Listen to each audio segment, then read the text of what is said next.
Okay. So I'll go through this material as much as possible since this is the one we'll be using. This has a video component to it that just kind of go through everything. Um, but basically the idea of MCP is we started with ChatGPT, just chatting with the LLM. That's kind of like the way a lot of us got introduced to language models. Um, but over time, we wanted to do more with them. We wanted to, give them more information, right? We want to improve the context. Um, so we started with RAG, trying to chunk document and give it to language models. But then over time, there was this realization that we could give the language models more than just chunks of documents. We could give them access to APIs, to images, and things like that. So basically, we could give them access to call functions in a real world, I mean, in our environment. So that led to the function calling or tool calling paradigm. But the biggest challenge with uh, the tool calling, some call it tool calling, some call it function calling. Um, Well, basically, what this means is you give the language models that, okay, let's say I have two functions, add A, B, and uh, subtract A, B. So basically, we are saying, oh, I have a function, add and subtract.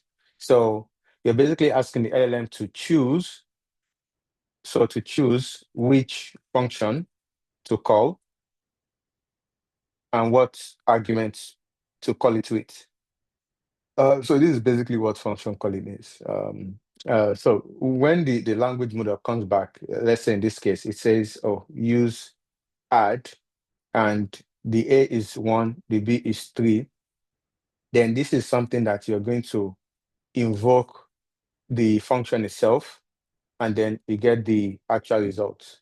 So many times when you invoke the result, you're giving this back. The result of this, you're giving it back to the language model for it to give you the synthesized answer. So the LLM now says, oh, answer is 4, something like this. So this is basically what tool calling is. The challenge with tool calling is that there was no standard way of calling it. So you have OpenAI having their own way of doing function calling, and you basically have others. Claude has his own way. So everybody has their own way of doing function calling until internally with Anthropic, they kind of someone came up with like, okay, I'm just going to use something called JRPC with some metadata, and I'm going to break it down into prompts, resources, and tools. And they've been using it internally for some time, and they decided to make it open source. Lo and behold, the industry as a whole galvanized towards it that, oh, okay, for the first time, we have something. We have a protocol spec, a protocol. Just like, we've had other protocols in the past, like programming interface, we've had uh, GraphQL, and in other parts, like, TCP IP, those are protocols. Um, So basically, they come up with this standard, and everybody is galvanized towards this. That, oh, okay, this is a standard way. We provided a standard way of connecting AI LLMs to other environments, and tools. So this is how MCP kind of came to be.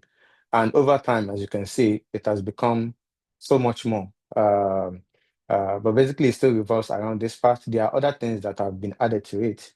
But the goal here is there's an opportunity here for mastering this because um, the way this is being perceived right now is we are in the midst of an AI revolution. The people in the past didn't go through this, and we are the generation that's going through this AI transformation. That AI is becoming mainstream in our lifetime. So what that means is previously we are humans and we build systems of, you can say, internet, and we build this internet upon APIs, right? A lot of the networking thing, right? The abstraction, there are multiple layers of abstraction. By the end of the day, API is what you are able to, um, the service level abstraction for the networks. So a lot of the internet systems, software system, cloud system, data systems are built upon the human and API system. This ecosystem was built. However, we are now moving into uh, there's this new AI entity. AI used to be a tool, but it's evolving into more of a co-pilot. And now we are not just dealing with API anymore, but we're dealing with MCPs. We are still going to be doing APIs. Yes, API is not going to go away, but a lot of it is going to become more MCP because MCP is more attuned to the way AI likes to work with. So this is going to become how we this is what the future is becoming. That basically we as humans, we have AI systems to interact with, and these AI systems interact with other AI systems or interact with other parts and other humans or anything through MCP. So so this is going to be where this is going to become a more bigger deal than it is. So going back to the material here, it says it's an open standardized interface that allows LLMs to interact seamlessly with external tools, APIs, data sources. So that is what the MCP presents. So this is standardization. Why does it matter? Part of why it matters is these three things, but extendability, maintainability. Just like I was talking about the open AI way of doing things and other people having their own way of doing function calling, that's not maintainable. Because what if it breaks? Like they change something in their own spec and everything falls apart. So the industry was waiting for something like this, and MCP is the first, and it's not going to be the last. And there've been other protocols that we're not going to today. So just skimming through this, the goal here is that we want to understand MCP and the various ways we can leverage it, and the importance of it. Because once you start to see uh, what you can do with it, it really opens the door to what you can do. It really opens the door. So there are a bunch of things here. I would advise you go through it at your own time. um, I just want to focus on the high level part. So the key things in terms of uh, there's a client servant model, and there are three components here. So there is the host, there's the client, and there's the servers. So let me explain what that means. So there's host. So MCP host, uh,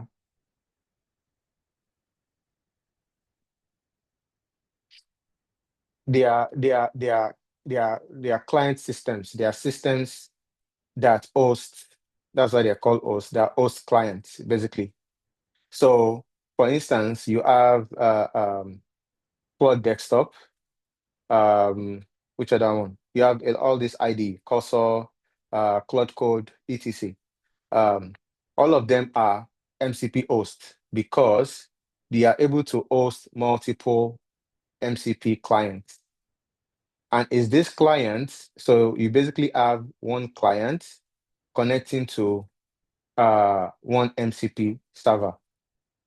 So when you're configuring an MCP server in an environment, you are actually configuring the client that is talking to the server.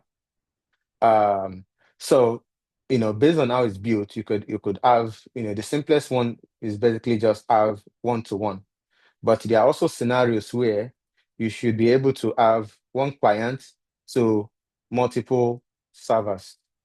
And these are the kind of use cases we'll kind of build upon later on. So, so the key components are resources, prompts, tools, and sampling. I don't want to spend too much time on this. These are things that, as we get hands-on, they'll become more important. But basically, the resources are just you could consider them as just read-only files. So basically, just read-only um, data sources. So this could be anything. There could be files. There could be DB records. There could be really anything, but they are mostly just read-only. There could be even logs. Logs is a good one. Um, there are some use cases that came to mind with logs. Okay, so you have resources. The next one is prompts. So one of the awesome things when people say, "Oh, I want to dispel a myth," one of the big myths is that MCP is just an API wrapper. This is, not is not true because the API part mostly comes with the tools part, but MCP is much more than that. And so this is what a lot of people says like, "Oh, why don't you just use API?" But the more you get into understanding MCP, the more you realize why something like this is important. Um, so the use case here is that intend to decide. This is something that will come up in terms of, or you are designing AI system design is something to consider between when to use MCP versus when to use API, right? The simplest answer is that, is best to use API for when you don't want any for no external dependencies, right? But MCP, if you want if you want some, fast implementation, if you want connectivity and extensibility, basically extensibility. Because basically, if you are bidding for MCP, you should be able to just plug in MCP servers as needed. So coming back here to any questions so far? None from my side. Okay, okay. So prompts, we are familiar with prompts, but one of the cool things with MCP prompts is that I'll give you a context. So the context here is I have let's say I have a Hadith MCP. So this Hadith MCP, I already give it like, okay, get uh Hadith, get book of Hadith, and I just have to give it the name of the book, or get Hadith, uh get the mutton itself, right? That's an example. But one of the things you could also do is that you could give a prompt of a mutton prompt of like, okay, if you want to get a mutton, what are the things that the user have to specify to be able to get the actual text of the hadith that we're looking for? Or if you are looking for a book of hadith, if I say, for instance, so a good example is that, or the user says, "Oh, I'm looking for this hadith in hadith of uh, uh, Imam Ahmed, right? Oh, Imam Ahmed." So there are a lot of Imam Ahmed. He's not the only Imam Ahmed, but a student of Hadith, knows that yes, usually when some names are mentioned, it usually means one or two people. So you can add in a prompt that, oh, okay, if this person is asking for Imam Ahmed, we can assume to a good extent that okay, let's first look for Imam Ahmed bin Ambal, for instance. So and so on and so forth.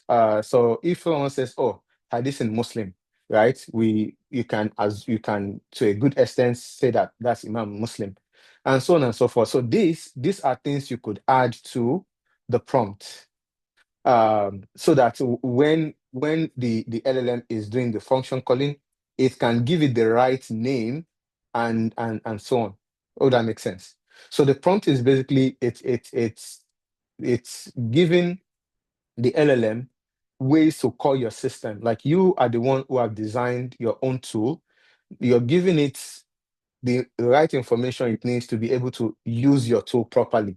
So you could consider that you're basically giving it a guide a guideline or yeah, like a guidebook, basically, of how, or a manual of how to use this MCP, how to call resources, how to call the tools.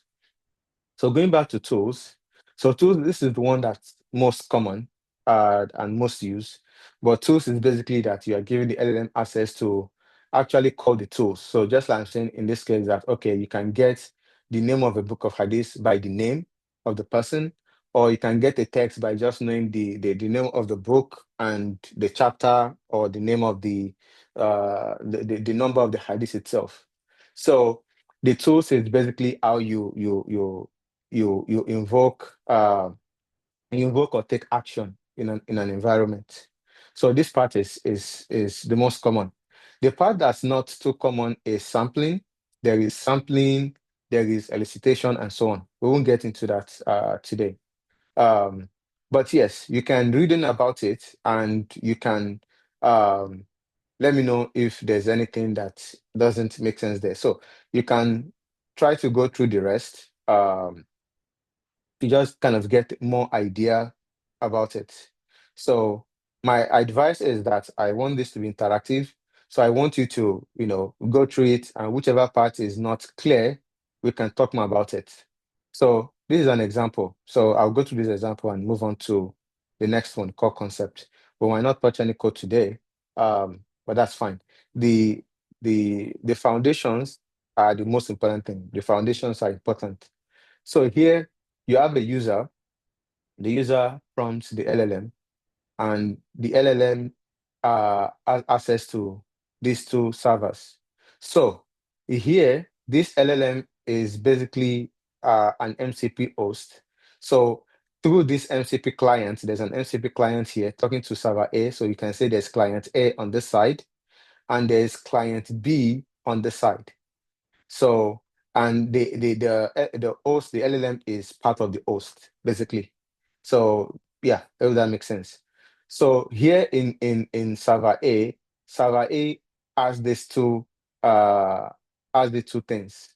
It has resource that can be called, and it has tools, right? So I think, okay, I can see this should be named client A, I would say. This is client, but so the yellow box here is supposed to represent the actual MCP servers that has access to the uh, the primitives. So for this client A, in this case, it's talking to server A, and it is in this case conversing with the resource all the tools. So the thing with knowledge, it can be resource or it can be prompt. So this is a good way to summarize it. It's all knowledge at the end of the day. So MCP is connecting on one side, MCP is connecting on the other side. Um, so it can go anywhere. So based on what the user is looking for, it can decide. So once the user says, okay, I want something. So let's say this is a math server and this is a physics server. So when the user wants to calculate something related to math, um, it is going to call the math server.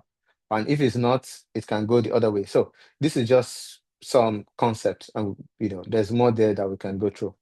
So going to the next one, I just want to quickly go through this. The hands-on starts at 3, getting started. So yeah, this is a good picture. I've seen this picture a lot, where it basically just shows that you have the host, right? In this case, the host here is VS Code. It can VS Code or so on, but basically you have a host, and this host is talking to a couple of servers, and it is talking through clients, basically. So you have multiple clients within the host that's talking to each server. So you can see in some cases, the data source is local, and sometimes it's remote. Um, so these are the kind of flexibility you can have with MCP. So it says here, like with MCP host, programs that want to access data or tools through MCP. So an important thing of hosts is that they almost always have AI components to them. So the MCP clients are protocol clients that maintain one-to-one server. So yes, I probably have misspoke with the multiple thing, but for now, let's just say one-to-one. So MCP servers are the lightweight programs that expose specific capabilities through the MCP. And then you can have the local sources as well as remote. So you can read on, this is just to kind of get the idea of what these things are. So again, with the resource, just like I mentioned, that this can be just data. So you can see file, or it can be database. And with prompts, you can have templated messages. Like, for instance, in this case, this is the prompt template. So this is one of the underrated aspects of MCP, that for any service you are building an MCP for, you can basically give it the prompt for different things, different scenarios that the MCP can be used for. And then you have the tools. So this is how the tools is, you have the name of the tool and the parameters that the tools is going to take. So this is how the MCP is like that I was telling about the tool calling or function calling, that you have a name, the description, and you have the argument, basically. So this is what the tools thing represents. For the client side, there are other aspects to it, but I don't want to spend time on that. Those would come later. So I think for today, I'm going to stop here in this information flow. This information flow is important to understand as a concept. So here, for instance, the host initiates connection. So the host application, like an IDE, establish a connection to an MCP server. Um, then there's a capability negotiation. So the client embedded in the host, like we said, and the server exchange information about their supported features, tools, resource, and protocol versions. So basically, once the host is connected to the server, there's an exchange. Like, okay, I need to know information about what tools do you have, what resources do you have, what protocol do you have. So those are the exchange that first goes on. And then the information, all this information are stored in the host. So once this is done, this is usually within a few seconds or milliseconds. So when the user interacts with um, the host collects this input and passes it to the client for processing, right? So, and then the client may request additional context from the server. So it's basically like, you have the first request, the host is going to collect it and pass it to the client for processing. The client, if it's needed, can request for additional information, but otherwise, the model. So the user interacts with the host, basically mostly the AI, and the AI model determines what tool is needed. So that's the job of the LLM, to decide which of the MCP tools, resource, or prompts is needed. So for instance, when you have uh, a simple flow here is when the user asks for something, the LLM first has to check based on what exists in the prompt, tools, or resource. So, and then if what is looking for, if there's something there that's defined in the prompt, it's going to capture the prompt first and is going to update the prompt. So it's basically takes the prompt template and builds the prompt. So after it builds the prompt, then it's going to invoke either the prompt, so it can be just invoking the prompt on its own, or it's combining the prompt and the right tool to call. A lot of this would make sense later on, but it just putting the idea tree, like this is how the kind of like the normal interaction is. To show you an example of what that looks like, so I have a couple of MCP tools in my Claude Code. Um, so here, for instance, I have Puppet here. So I can say use, um, go to, uh,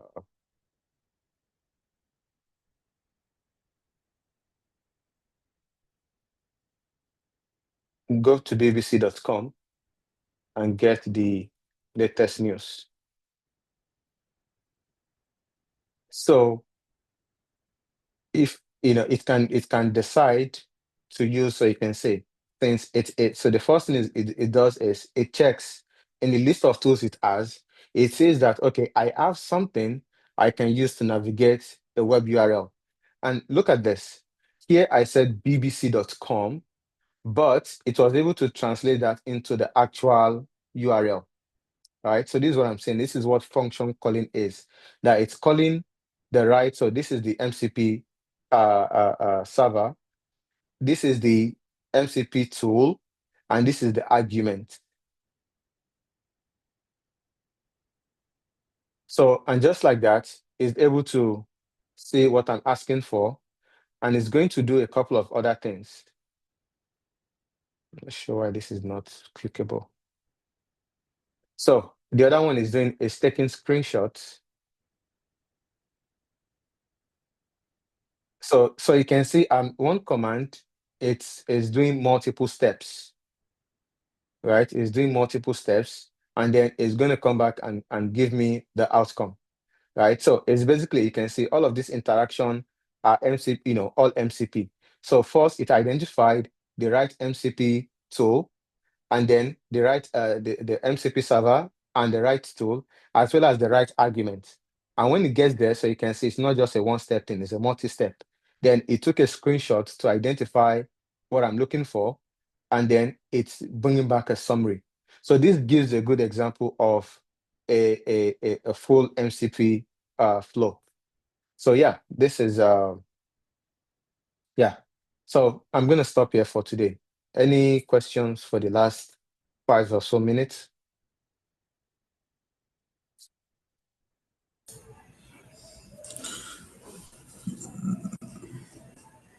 Not for There are mine. no questions from my own side at the moment.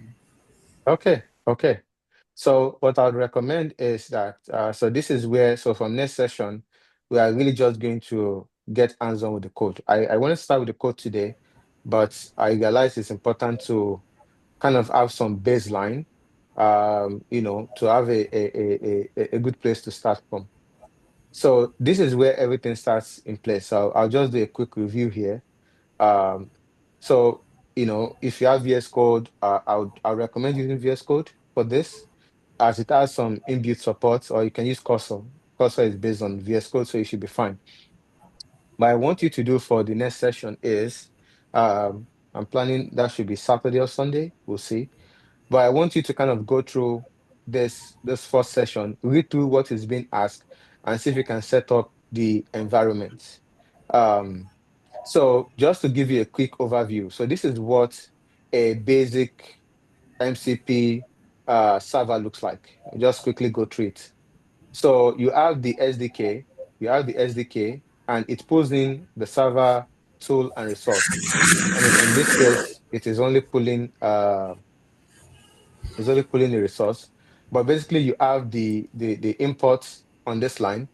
And the second line, this line is basically just creating the server, right? This is creating the server. So you can see this is the server from the import, port 300, the name of the MCP server, and the version. So remember when we said that when the client connects to the server, there's an exchange of information. So these are the first things that's passed through. What is the name of this server? What is the version of this server? And then this is where the tool is registered, right? So here it has um, one tool, which is the calculator tool. And you can see there's a description that it performs basic calculations. And the parameters it takes an expression, and this expression is of type string. So these are the things that gets pulled when the first exchange happens. So next time when it says that, okay, this person is asking for calculation, let's say for instance, user says add 2 plus 2, it knows it's a calculation. And based on the information it has at hand, it's able to map it and use the right tool. So this is just this is basically a low world for MCP server. And this is how we're going to start with. We're going to start from the smallest, right? Smallest and build on it gradually. Yeah. So inshallah, I'll say, so one of the vital things I want us to get here um is basically there's a whole lot of things outside of writing code, right? So coding is just one aspect. There are other aspects. There are the other aspects of like, okay, how do you think about the architecture of the system you're doing? The architecture like talks about the components, the patterns. How do you build? How do you build and debug? Debugging is a big part of this, right? And since MCP is something that's relatively, no, it's new, not relatively, it's new. Debugging MCP is different from debugging traditional software. So this is a new skill that needs to be learned. And then testing. How do we test, right? MCP. Since MCP again is new, this is also new skills. So there's a lot of things here that are really new skills that we need to learn. So the important part of this is not the time here, is the time you spend on your own trying to figure things out. Uh, and that's what, for our next session, we're just going to get hands-on. And I'll try to get us familiar with using inspector and other ways we can test MCP. So it's a learning process. So this is how the inspector looks like. Um, yeah, this is how the inspector looks like, and we'll go more into it next time.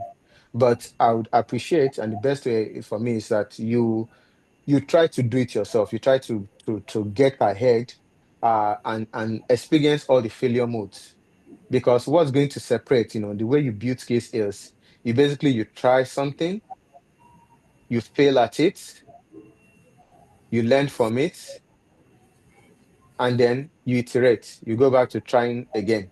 So it is this step process of like you try, you fail, you learn, and you go back. And this is how you build like good software principles.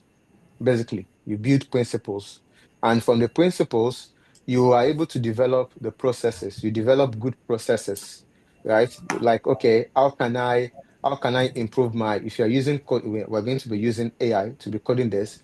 How can I improve my prompt? How can I improve my environment? How can I improve my documentation? So it's like, how do I build processes to make it easier, right? To make it easier to go through this feedback loop. So these are the things we would do more of in the next session.